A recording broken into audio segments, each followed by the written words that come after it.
What is up, folks? Coach Cutty, legendary, with another Freestyle Sunday, because I am in coach.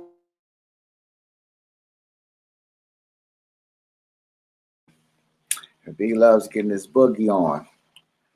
But if you are in the LA area and would like to make a donation to the Baldwin Hills football team, the 9-year-olds are having a barbecue today up at Dorsey.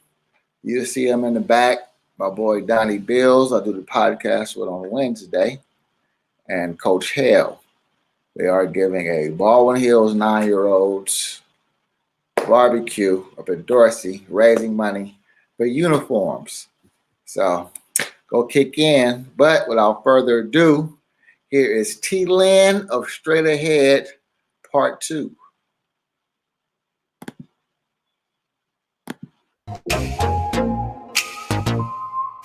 Being a dancer in the 90s, it was literally the most phenomenal era.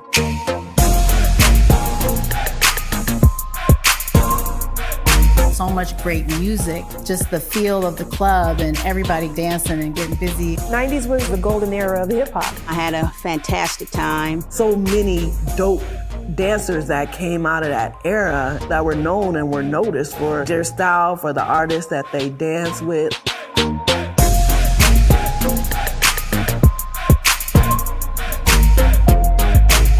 It was just 100% amazing. It's one of the most exciting times in my life. And to just be on that side of history and a part of that history is just incredible.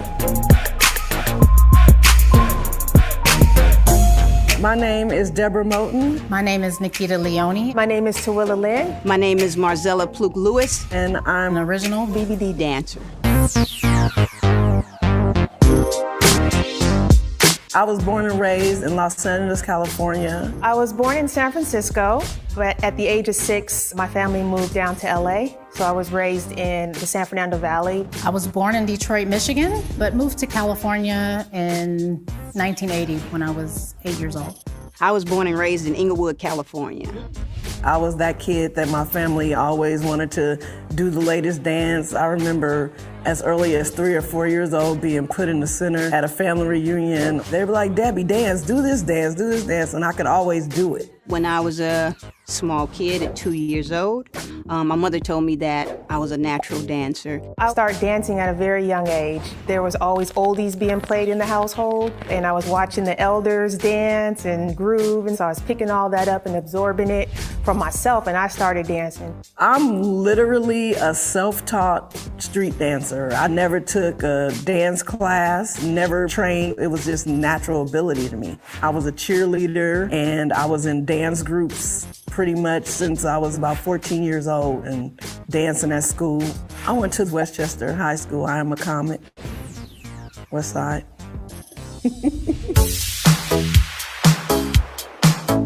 I attended Westchester High School. I wasn't a cheerleader, but I was on the drill team. In 10th grade, I became second lieutenant, and then 11th and 12th grade, I became the captain and co-captain, and we competed all over the world.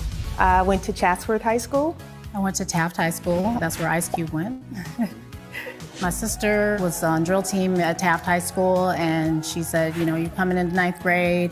I need to teach you how to do some moves so you can make the drill team. So she just worked with me. We rehearsed, she showed me all the moves, and that's kind of what started me off on my dance career, because I kind of had 2 left feet, believe it or not. Starting like in the late 80s, they used to have these dances at the Veterans Auditorium. It was really cool to have something for teens. They used to have this club called Ultra Wave, and it was a teen club. It started to be all these dance groups, and they made their own dance group called the Ultra Girls. So I was an Ultra Girl, and we used to do contests, and we used to be against the Dappers, which ended up being the Good Girls. I actually was not personally on that scene because I lived in the San Fernando Valley. I lived in the Valley. There wasn't a lot of mix of people. It's primarily white people lived in the Valley. So I rarely went to the city, but my sister used to go all the time. And then one time she took me to an Ultra Wave party. It was amazing. I just loved it. That kind of sparked my really love of dance and wanting to be in that scene. Ultra wave dance style was more what we would call the trendy dance style. It was very fast and hard-hitting dance moves. After high school, there was also a teen club because, once again, we still weren't 21, and they started Paradise 24. The top three were Hollywood Live, Paradise, and LA Live. Those were the main hip-hop clubs. I wasn't 18, I was 16. So I had a hard time getting in a lot, just having different people's ID, and the guy at the door just never put up with my stuff, and I got sent home quite a few times. I had just turned 18. So I actually snuck because you had to be 21 to go in the total experience. So I used one of my cousin's ID to get in there. At that time, we went to the club to see the guys get into these circles, these cipher circles, and battle each other. And the women, we weren't prominent. It was definitely a male-dominated type of thing at that time. And as a young black girl, you had to get out there and prove yourself. It took a lot of practicing at home and getting your moves straight and strong. So by the time you hit the club scene and you got on the floor, then you just showed your stuff and got your respect like that. In that era, you could see a lot of talent, a lot of females going out there and getting busy on the dance floor, and they start their own ciphers and they battle guys, and it was amazing. It was a really great time to see, and I appreciated the fact that there were so many great dancers in that LA scene at that time, female dancers on top of it. I met Pluke in elementary school. Then we ended up at the same junior high school. And we carried over to Westchester High School. I reacquainted myself with Deborah because we were not close friends at school, but we knew of each other, of course. After high school, I ran into her, and she said, "Marcella, is that you?" From that point on, then she asked me to dance with her with some local rappers at the time. So then she and I came together. I knew of them. I had seen them around at Paradise 24, Hollywood Live. I used to see T at Hollywood Live all the time. How we met was At Paradise 24, they would have these random dance contests. One night, Rosie Perez come to the club, and she's like, "I'm looking for dancers for LL Cool J." She wanted girls, so she had girls getting on stage battling. I was nervous, shaking in my boots. My cousin actually pushed Deborah up on the stage. Deborah was so nervous she wouldn't move. So my cousin said, "Get up there," because they said, "Okay, next." Nikita and her sister, they got up there and they did it. T and her best friend at the time, Darian, got on stage and they had this, baggy clothes, long shirts. They got down, they got busy. We did our dance move and we did my little drill team stunts and things from, high school, and we did the flip. I spin around, she catches my hand and she flips me. And the crowd went crazy, but one thing that happened, I had on a bandeau top and everything just fell out as she flipped me. We thought we did good. I thought okay, we're gonna win, but it was a crowd-based participation and they cheered for Deborah and Fluke. I say it's because her boob fell out. One of the promoters from the club chose Fluke and I, Nikita, T, and another young lady to represent the West Coast. To battle the East Coast female dancers. So that's how we met. For some reason, the East Coast, West Coast battle, it didn't happen. So we decided to do the prelims. we already been rehearsing, right? We already have routines. We could win. We decided to do Go to Work by Kumo D, and we were like, we need a concept because I had heard that from the Good Girls manager. So we decided that we were gonna be construction workers.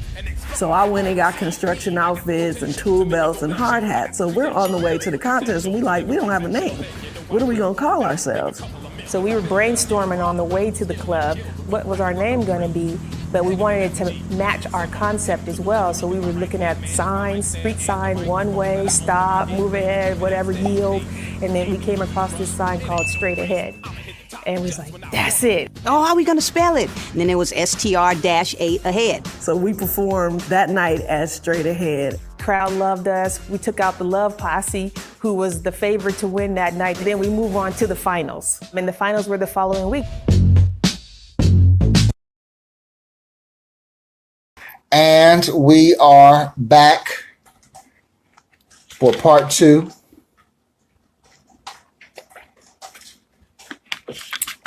Of Tea with Straight Ahead. Papa Chicken. My Cutty. When you gonna get on here, Papa Chicken, and stop being so shy? You see, T used to be the shy one, and now Maury the Glory. Big Ron, Cutty, Mac. Okay, I got you, T.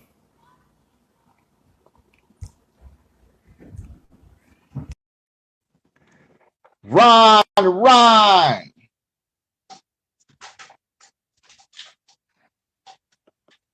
Yes. They didn't even give me my little signal, T. I know, right? Just they didn't give me my countdown. Yeah. Right. We got RD's in the house, my boy RD. That's messed up. I am so happy. Yep. I'm so happy, man. He has his that's my Cutty right there. I'm so happy, man. He got his twins. And to get that full circle, because it's like the transition from the stage to fatherhood, man, there's nothing like it. It's nothing like it. It takes you like so far up. You'd be like, man, it ain't no better feeling than that. Cutty, Mac. So proud of him. I was so proud of him. I was just so happy. I was like, man, he got it. Because Ron wanted it like when I was having mine, like in 92. He was like, you know, I'm getting mentally prepared then. And I was like, yeah, he's going to be a dope dad. Oh, heck I'm glad he's... Welcome to the club, Ron. Yeah. Proud dads. Look, Ron, I'm still representing, and mine is 27 now, Cutty. I'm still rocking the dad cap, Cutty Mac. For show shot. Yeah, enjoy the journey, Ron, because that shit go by so fast, Cutty Mac. I feel cheated. I took my son to school every day, his whole life, from nursery school to 12th grade. That shit went by like that. Yep. I feel cheated. I straight feel cheated. But yeah. So we back. So like I said, so now y'all ripping it, shutting shit down, killing the game, American Music Awards, all that good shit. So now you got to go through your cocky stage or something, the sophomore stage. How'd you adjust and prepare yourself for that second run, that Hootie Mac run? Oh, wow. The second album? Hootie Mac. Yeah. This is a Hootie Mac, y'all. Yeah. And I was watching the video today. And like I said, you know I keep it 100. I was real relaxed. Yeah. I watched it this morning. Very low key, no energy. Like, you know what I'm saying? You didn't put that thump on it. So, like I said, everybody goes through it. Everybody goes through it. So, was it like, we the shit now? Or was it like, you know, I don't have to work as hard? You know, people always say work smart and not work hard. Like, was you at that stage now? Did you want to feel the fruits? And I'm not talking about the whole group. I'm talking about Straight Ahead. Straight Ahead wasn't the dancer perspective. Oh. Real relaxed. You know, the energy, like I said, was relaxed. Still hitting dope moves. Okay. But that junkyard dog mentality was gone. So like I said, but it can mean a lot of things. That's why, you know. Are you talking about the first single, Gangster? Off the second album? From the second, the second album. The energy level. What was going on? I felt like that song was a lot smoother and laid back. You know, it was kind of like it was more of a smoother song. Like it didn't, I don't think we felt, and I don't even know if we really thought about it like this back then, but I just know that song, when I heard it, it made me want to lay back, you know, and just groove and, you know, Dee Daa or whatever. It just made me want to just do more smoothed out moves, right? And not to cut you off, but when I See You Smile Again, that's a slow song. Yeah. But that routine is cold. The energy's still there. I mean, what's the song? What's the classic new edition? If It Isn't Love. That's a smooth song, but the routine is so cold. The energy's still there, even though it's laid back and smooth. You know what I'm saying? It was like you guys almost like borderline lazy to a degree. You know what I'm saying? So you can't say it's laid back and smooth, like I said, because you could do damage to a smooth record. Like If It Isn't Love, that's damage. You know, that right there, take out, you know, Scoob and Scrap dancing to Fight the Power. Okay. On a good night, like New Edition, that routine, give the Soul Brothers a run. Like, we have, man, that shit might smash us. You know what I'm saying? Like that'll put hands on us. Well, So take it, but I can't explain it then. All I know is I thought the routine was like, you know, it was cool. I've been saying, but you guys were looking a little comfortable. Maybe we were. I don't know. That's why I'm asking. Yeah. You know? Okay. We might have been. I don't know. I thought we did good though. But you know what I mean. Y'all was, like I said, y'all was like, you know, vicious. Yeah. You know, yeah. this right here, y'all was just, you know. I haven't seen it in a long time. I gotta go back and look at it and see what you're talking about. Because I don't know. I thought it was the routine. Yeah. Like I said, it was still dope. But like I said, y'all wasn't vicious, like the vicious mind state. Yeah. Like I said, like y'all had after the Rose Bowl show. Mind state. Yeah, not the moves, the mind state. Yeah, so now y'all go out on the road for that one. No. You don't go on the road for that one? Straight Ahead didn't. No. We only went out. Yeah, so yeah, that's the point I'm getting to. So I heard like different members like maybe was coming in and out. Didn't they bring like Tish back or some shit? Oh like, yeah, during that time. But that was, you know, on the Poison, you know, tour, you know, not on this new album. So yeah, we had on the Poison tour at one point, Tish came in and filled in for Deborah. Deborah got sent home for something, and so they put Tish in as the fourth member. And then Tish didn't work out. Tish didn't work out, so then Deborah came back. So that was the only time we had a substitute. Yeah. Yeah, I used to hear about that on the street. So you know they used to put the 2 on the 10. I know. Like, oh man, your Cutty matches out there tripping, man. They out there sending girls home, making them walk home and shit. I'm like, man, first of all, I know my Cutty wouldn't do no shit like that. You know what I'm saying? Yeah. It was like, Deborah had to walk home from Connecticut to LA. I'm like, man, y'all bullshit. Leave that bullshit up out of here. I don't hear that shit. Oh, like I wish it was more than that. I mean, I just wasn't. That's all it was. And that was the only time we ever had someone come in and out on tour. Like, yeah. So did you dance for anybody else, like say in between Poison and Gangster? No. No. I think I don't know what we were doing. I think we might have been in the studio or something. Okay, yeah, I heard about that. Nikita told me about that. At one point, Straight Ahead was, you know, in the studio trying to record an album and put some stuff out, and we were working with Ron and Rick's production company, Mental Productions. Yep, I remember that. Yep, and so, okay, remember little Kamal and them? Remember Kamal? Kamal? No, I have the worst memory. Okay. Don't. Okay. I remember faces better than I can remember names. But so yeah, we did that. So I think that's what we were doing in between the two albums. Okay. If my memory serves me right. So Gangster, right? I heard Biv 10 say that they felt that they didn't keep it 100% Cutty Mac, right? Because he was saying like, because I guess, you know what I'm saying? It's like that's a difficult journey when you kind of balancing BBD and New Edition, you know, because they have a set image. So like, you know, getting accustomed, you know, to the medicinal era. He said, you know, they kept it low key, like, you know, Hootie Mac's a vibe and stuff like that. And then, like I said, right behind it, here comes the Chronic. You know what I'm saying? And just open out the open, the shit blows up. Right. Like I said, once again, like I said, that's why any Cutty Macs, they always the leader of the pack. Yeah. But sometimes, you know what I'm saying? I don't think they like to be first. Right. You know what I'm saying? Like, you know, like I said, doing something new.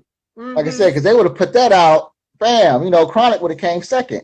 You know, like even with like Gangster, even with Gangster, here comes Apache. with Gangster Bitch, Yep. like right after it, like, you know what I'm saying? So it was like, Yep. you know what I'm saying? So Yeah. like I said, the mind was there, Yes. the journey was there. It was just making those true Yeah. decisions. So do you I think never that understood affected that. the album? That since they didn't say, okay, Hootie Mac is, you know, the herb that makes us, you know, vibe the way we do Mm-hmm. and stuff like that, or maybe not. 'Cause like I said, you know, they official cats too. They know some real street cats. Do you think maybe adding some real gangsters like Michael Jackson did and Beat It to the video would have gave it that authentic look? Because BBD and Straight Ahead was raw. Right. You know, so you think not taking out those elements may have like took the steam? Yeah. What you think? Yeah. I mean, I could definitely see that because I just never understood how they could come out with those songs first and, you know, and not really pop like that. And then right behind them, 2 other songs with the same concept and everything hit. But Yeah. I could see your point where, you know, if it was a different visual that was created, you know, to go with that song, it might have maybe popped a little better. Yeah, I could see that. The song, the video was like more, like you said, laid back dance, and the song was talking about, you know, she's a gangster. You know, it could have been, it could have had a little more harder edge to it. You know, it probably would have made it pop. I could see that for sure. Yeah. Like I said, it could have been anything. It could have been just, like I said, a couple of official cats we knew. Just sitting in a video smoking a joint or something and be like, oh shit, they know him. Yeah, you know, that changes a lot. Yeah. Okay, so now the industry was like kind of in flux at that time, right? it sure was. It definitely was. When BBD was out, and though, you know, during that era, it was like you could say something, but you couldn't really come out and explicitly say it. Yes, right? yes, You could yes, imply yes. it, you know what I mean? And so, I mean, it's hard to really. It's not really across the board because never trust a big button to smile. You can't get more explicit than that, more direct than that. But I'm just saying, generally speaking. And then the music started shifting at that point, you know, with the Chronic and all of that. It was like it started becoming more direct. You know what I mean? People wanted to. They didn't want to hear. They didn't want to see the. They didn't want the double talk. They wanted it more raw, more direct. Just say what you're saying. And that's what was the wave that was going on at that time. So I think they kind of got overshadowed by that, you know, type of music. So, yeah. Okay, so you say you didn't go on the second leg, I mean, that run on tour. So how was that? Like, we wasn't around then. So did you guys, like, did they get somebody else? Or did you guys, like, have a little, you know what I'm saying, a little artist dispute? I know we Cutty Mac, so it's never gonna be that serious. But it was like, what was when you guys start, like I said, shifting, moving on? Right. So at that, I know I'm saying for sure. Like I said, you know me, I'm a dancer's favorite. When I saw the next set of dancers on the award show or something, you know, I was just highly upset. I was like, who is that?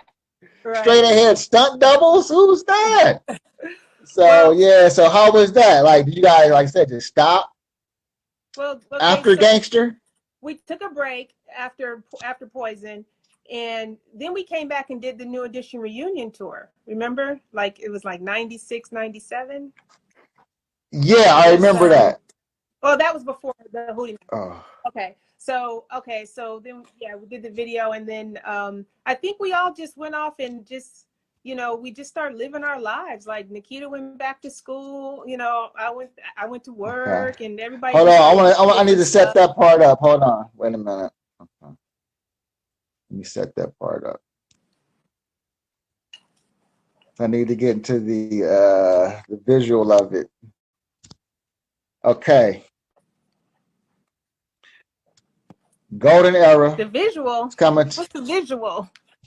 the visual. I want to see how your face look right now when we get to this part. Okay. You didn't smash. Straight ahead established their name. The golden era is closing. You know, many more groups are using, you know, the whole dancer, singer, or rapper, DJ vibe is like, you know, leaving. Like I said, the golden era is coming to a close. So what was the moment T said, okay, it's time to transition into the next phase? So after the New Edition reunion tour, so when was like, what was the moment?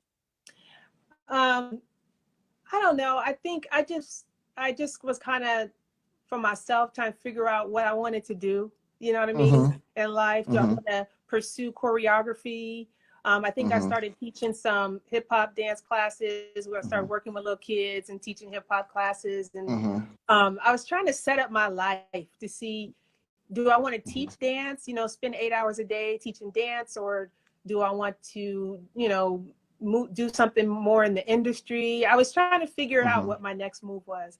And I think, you know, looking back on it, that was my mistake, because I should have been planning that a long time ago, right? But it got to that point where I was like, okay, now what? You know?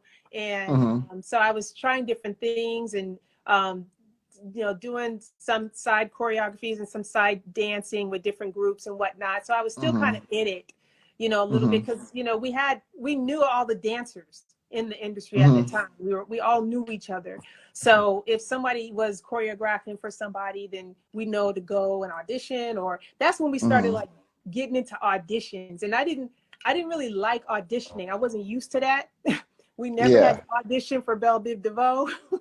You know? And you know, that showing up, that whole scene, you know, was so politicky, you know, so political, and it was like, who's who knows who. If I know you, you know, just audition, I'm gonna pick you, you know. And it was just, it was very cliquish, and I just dancing started like not being fun for me anymore. You know what I mean?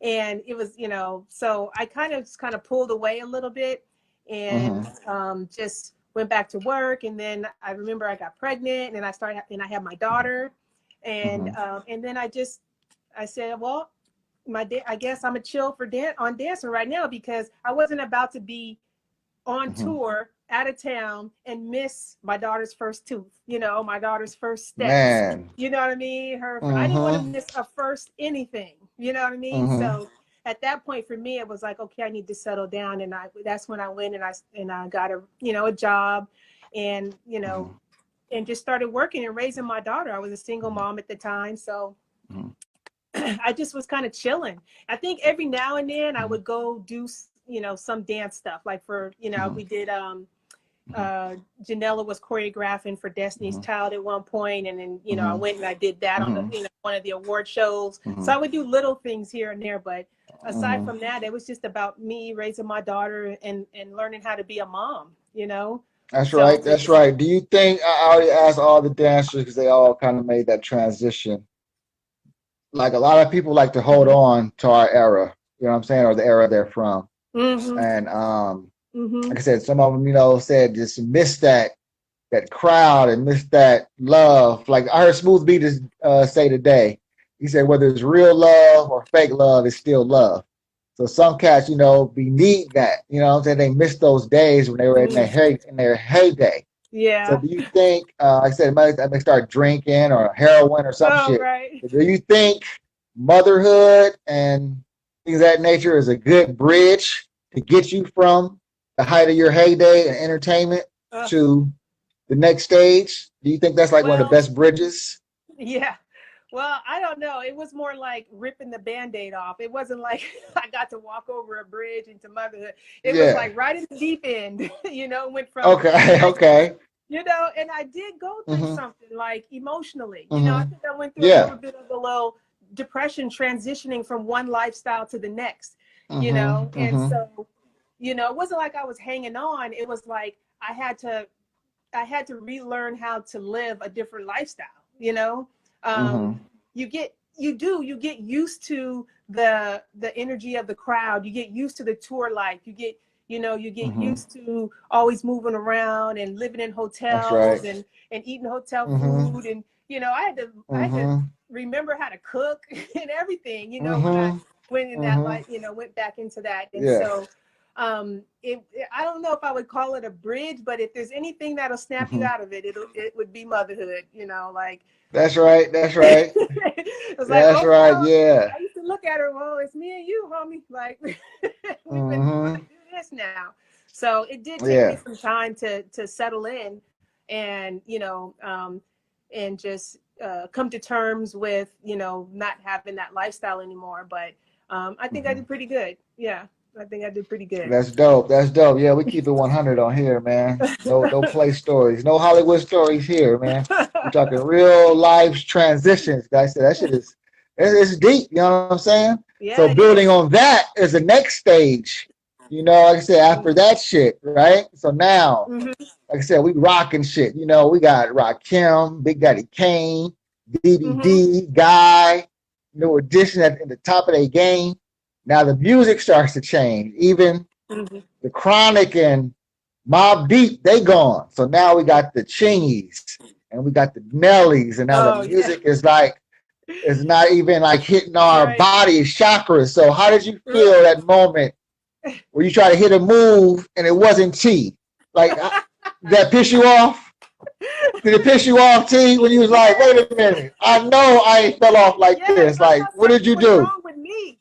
I thought something was wrong with me. Like, am I getting old? And then I realized it's the music. It's just a different feel. It's a different, it just, like you said, it's a different culture. Like, you know, what are they talking about? Nothing. Like, our era was like, you know, we were talking about something, you know, the song told a story, or it educated you, or it enlightened you on something. That's what hip hop, you know what I mean?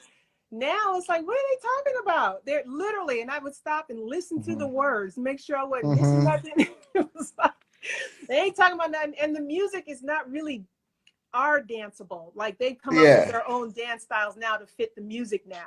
But it's nothing like, you know, how we used to dance and the big moves. And I don't think these young cats could hang with us, like, as far as they wouldn't even be able to do it. You know what I mean? Wasn't it terrible though? Was it awful though? You was like, oh my God, what is this?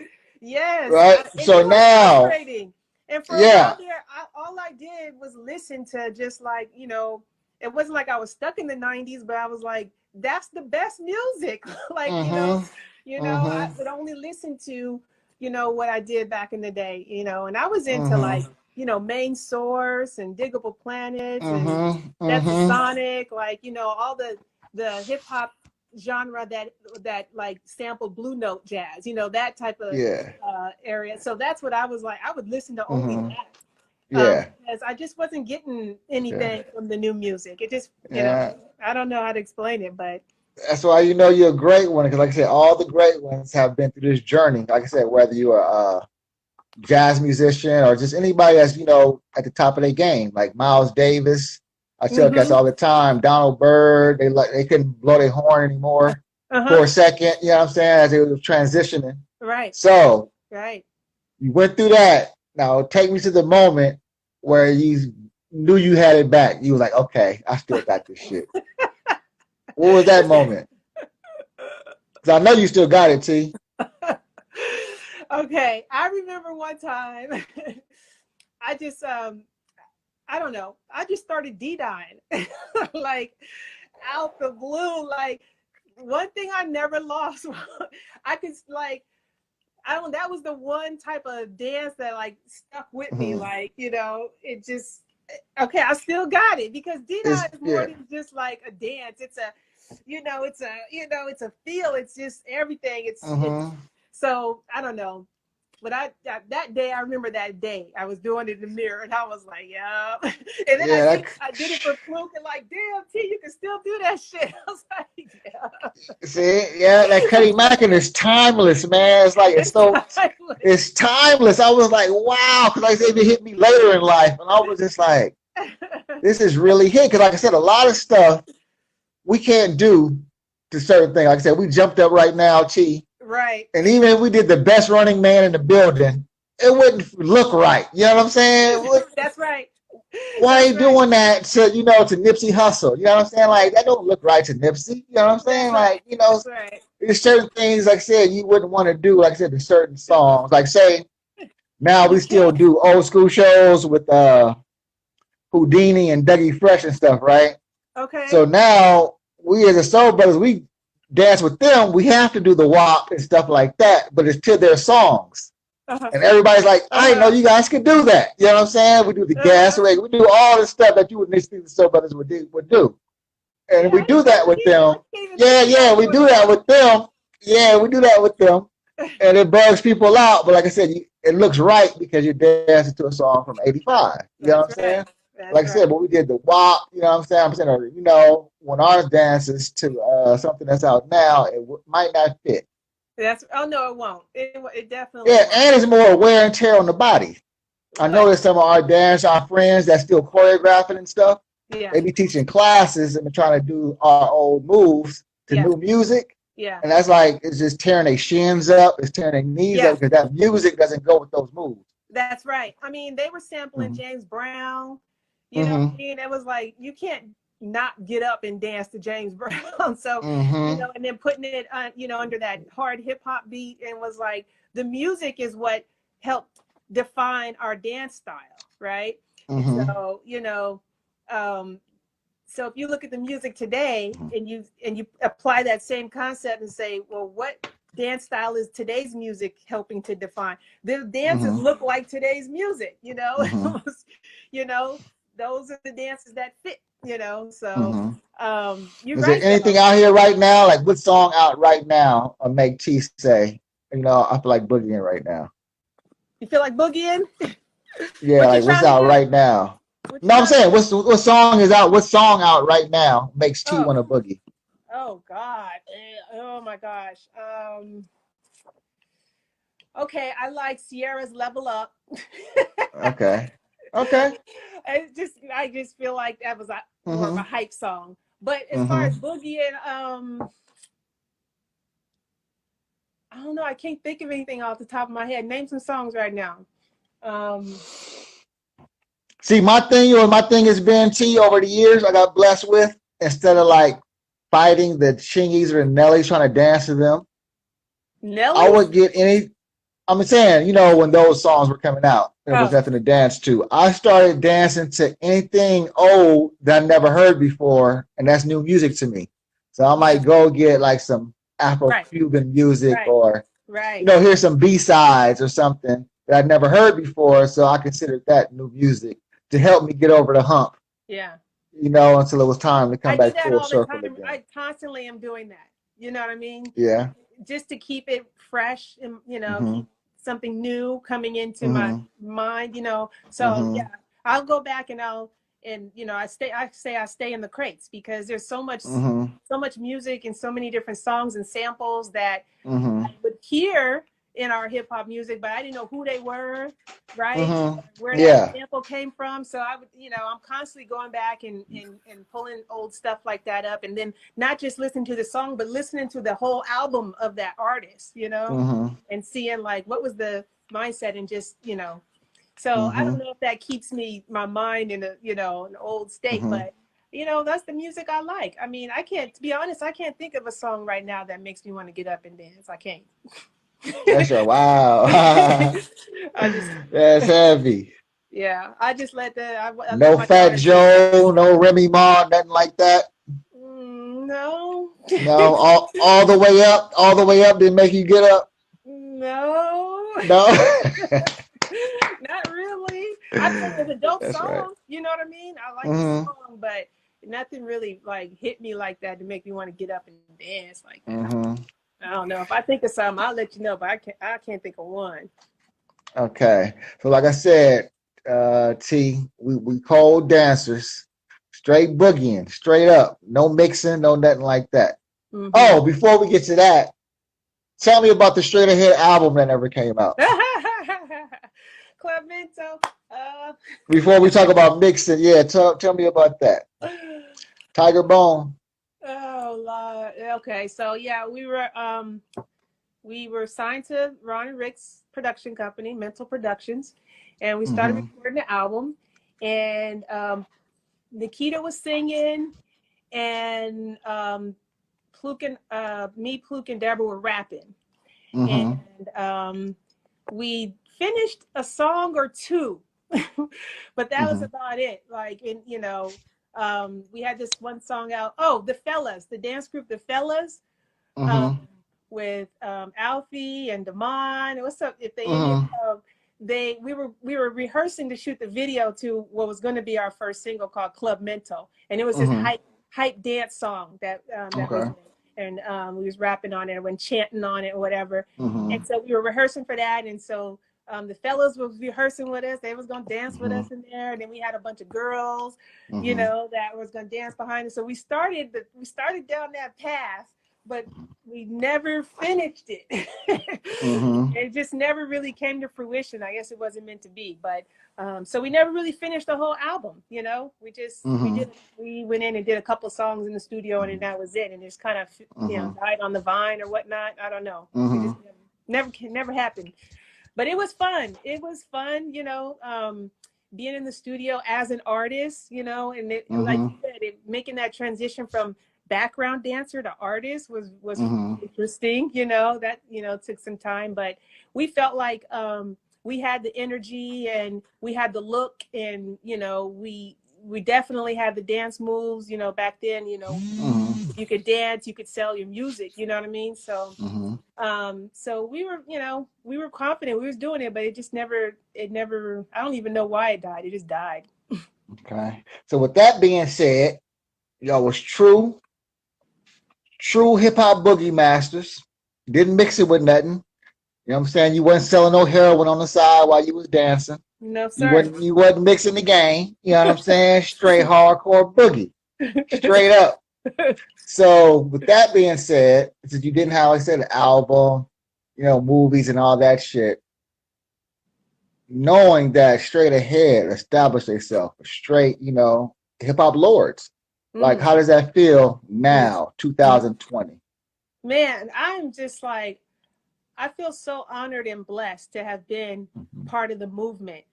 You know, we were just like out there, you know, doing what we love to do, which was to dance, and then just loving the hip hop culture. Little did we know, you know what I mean? We were part of a movement, you know?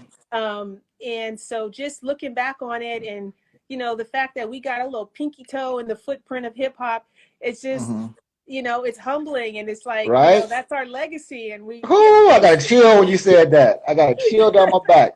We got our little pinky toe in the footprint. You know, we do. And it's just like, you know, it feels good. It's just, I feel honored and blessed to have had the opportunity and, you know, that time in our life. And it was the best time of my life. Some of my best memories, you know, being on tour with the guys and hanging out with the guys and everything. And like, we had a friendship outside of just dancing with them, you know? And so, anyway, sorry, I'm veering off, but it feels good to have a legacy, you know, in hip hop history. And not too many people can say that. And I just always felt humbled and honored that we can say that. So, yeah. Yeah, and I call this, for us, our era, I call this the fourth quarter of the Boogie game. So we got our main man, you know, our main man, my main man too, my man Play. Okay. Going all out, bringing us all together for his documentary. Yes. And you know, with that, you know, we're gonna hit like BET Awards or some shit where we all gonna get together and smash one more time. So. How do you feel about that coming up? Man, knowing that's coming up soon. Let me know so I can start practicing and rehearsing, because I would love that. I mean, I would love to get out there. It's going down. I talked to him. He's like, it's going to happen. It's got to happen because we got to sell the DVD. I mean, we got to sell the documentary. So we got to come out and rip that shit. I'm so down. I can't wait. I can't wait. You know, give me some heads up notice though, so I can whip it in shape. That's right. That's right. So now, like, anything out there you want to say to the folks before we get down to the last rundown? Anything you want to say to these people out here that still love T, still want to come out here and hear her story? Thanks everyone for coming out and hearing my little story, what I have to say. I just appreciate Legend and the Soul Brothers for even recognizing Straight Ahead and having me on here. You know, I do have hopes for hip hop, you know, and dance and you know. Afro says she is in shape. You know what I mean?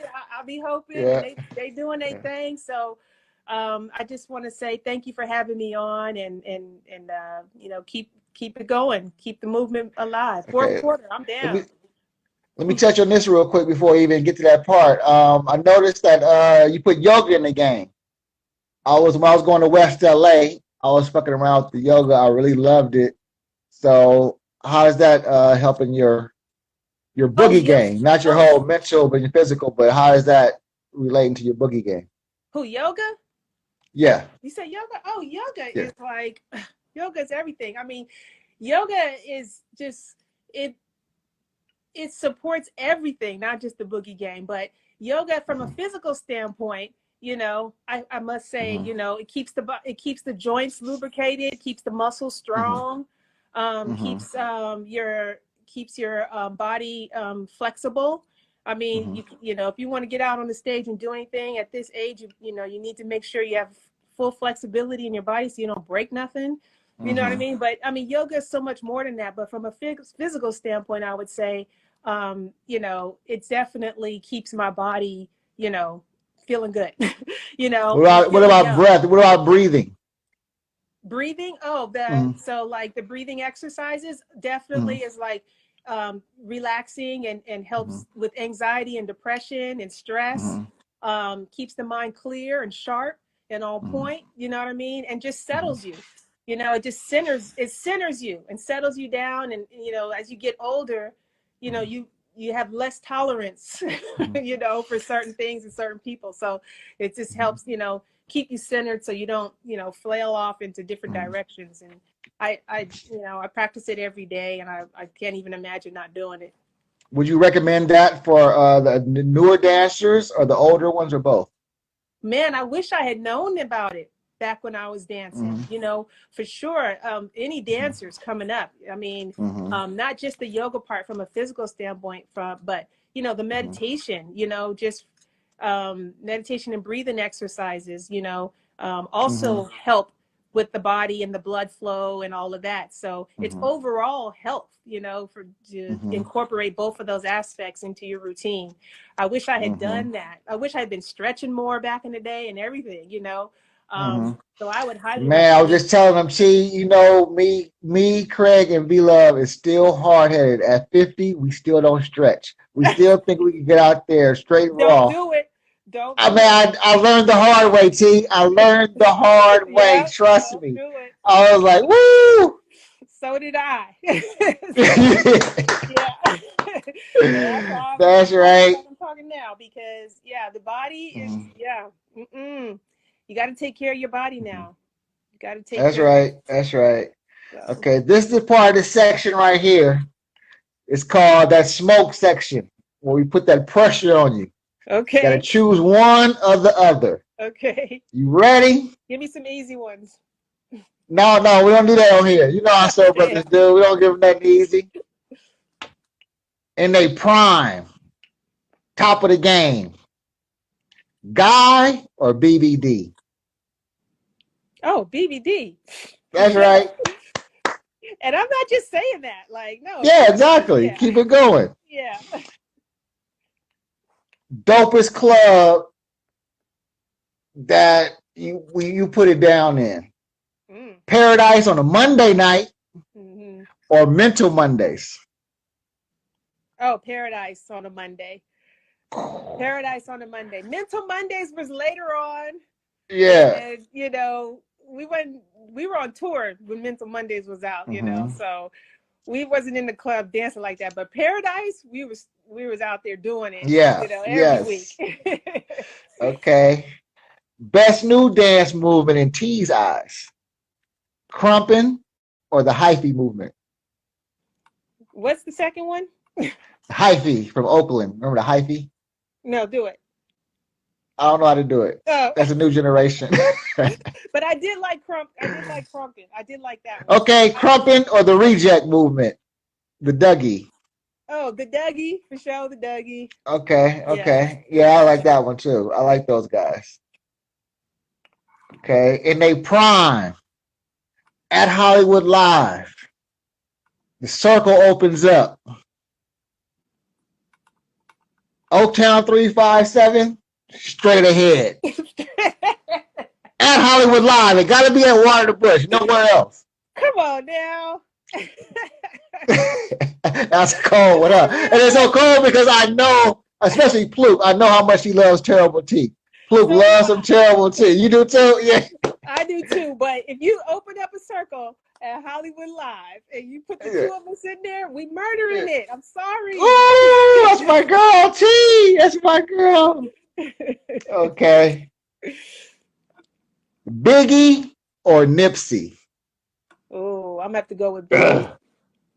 You go with Biggie? I'm going with Biggie. Okay. Dookie braids or the bob? With bamboo earrings. Bob with bamboo earring, for sure. Your show? Okay, last one. Cutty Max or Bad Boy? Oh, what the hell? Let me hang up.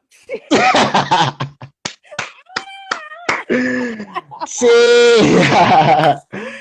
So yes, T, man. I love having you. I enjoyed this Sunday. This has been like just awesome seeing you again. Glad to hear your story. So much. You know, we all want to hear from T. Thank you. I appreciate it. I appreciate you. Thank you. Oh, well, glad you guys, hope you guys enjoyed it. And next week we got V-Love will be interviewing Oliver from the Madonna fame. Oliver, yes. Okay, and then right after that, I'm actually going to do Sweet LD from 357. Okay. And then right after that, Afro is going to interview, I always say her name wrong. I've been fucking it up since yesterday. So I'm just going to say the female from Slick Rick's Dancers. It's Kiana or Cayenne, one of those. I've been messing her name up since yesterday. So we're going to do her, and we got many more coming. Okay. So that's it. So you guys stay tuned. Soul Brothers presents Hip Hop Dance Stories. Today we have the gorgeous, gorgeous T. Still looking like, what you look like, T? Let me see your face. Looking like Lola Falana and motherfucking Debbie Allen and Thelma from Good Times, Jenny from the Jeffersons, looking beautiful. That's my Cutty right there. That is my Cutty right here, T. So yeah, it's been a pleasure, T. And man, Cutty love all day. Can't wait to see you again to get this last hurrah in for plays, documentary, and I Dance. Yes. Y'all look for T in that. Are you gonna be anything else? Any other documentaries or anything? Nah, I mean, no. That's it. You wait for lots of people are doing different things. We have to see what actually comes out, you know. So okay. Yeah.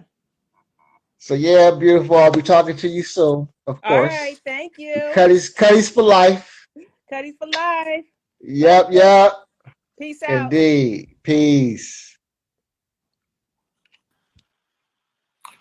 Cool. What up, Ledge? Hope y'all enjoyed that. And man, wasn't it good, Afro? I enjoyed it. Cutty's for life.